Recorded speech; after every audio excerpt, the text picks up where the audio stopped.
पंतप्रधान नरेंद्र मोदींचा युरोपचा दौरा रद्द। ऑपरेशन सिंदूर नंतर मोदींचा युरोपचा दौरा रद्द।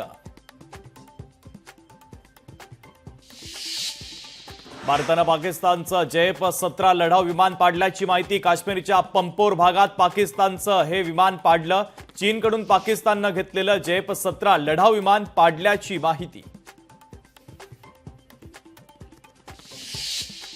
ऑपरेशन सिंदूर नंतर जवानांचं आणखीन एक मोठं ऑपरेशन। छत्तीसगडच्या विजापूर जिल्ह्यातील कोटगोडा येथे भारतीय सैन्यानं नक्षलवाद्यांच्या विरुद्ध केलं मोठं ऑपरेशन। जवानांनी नक्षलवाद्यांचे अनेक बंकर केले उद्ध्वस्त। भारत पाकिस्तान सीमेवर वायुदलाच्या सर्व स्क्वॉड्रन अलर्टवर, तर भारतीय वायुदलासह तिन्ही सैन्य दल अलर्ट। ऑपरेशन सिंदूर यशस्वी झाल्यानंतर आता पाकिस्तानच्या प्रतिहल्ल्याची शक्यता। हल्ल्याचा केवळ दहशतवाद्यांच्या ठिकाणांवर हल्ला करणं उद्देश। ऑपरेशन सिंदूर नंतर भारतीय संरक्षण मंत्रालयाची प्रेस रिलीज देऊन हल्ल्याची दिली माहिती।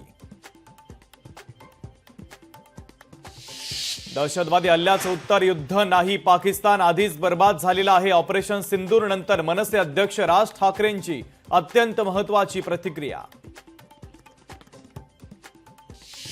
आता चारदा आतंकवादी मारून थांबायचे नाहीत, पाकव्याप्त काश्मीर ताब्यात घेऊन निर्णायक लढाई लढावी।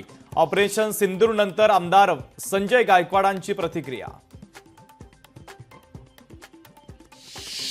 पंतप्रधान मोदींकडून भारतीय सैन्याचं कौतुक। सैन्याच्या कारवाईची माहिती मोदींनी मंत्र्यांना दिली, तर संपूर्ण देश तुमच्या सोबत, सर्व मंत्र्यांचं मोदींना आश्वासन। ऑपरेशन सिंदूर नंतर पुण्यामध्ये जल्लोष। भाजप कार्यकर्त्यांच्या वतीनं दगडूशेठ गणपती मंदिरात पूजा करून केला जल्लोष।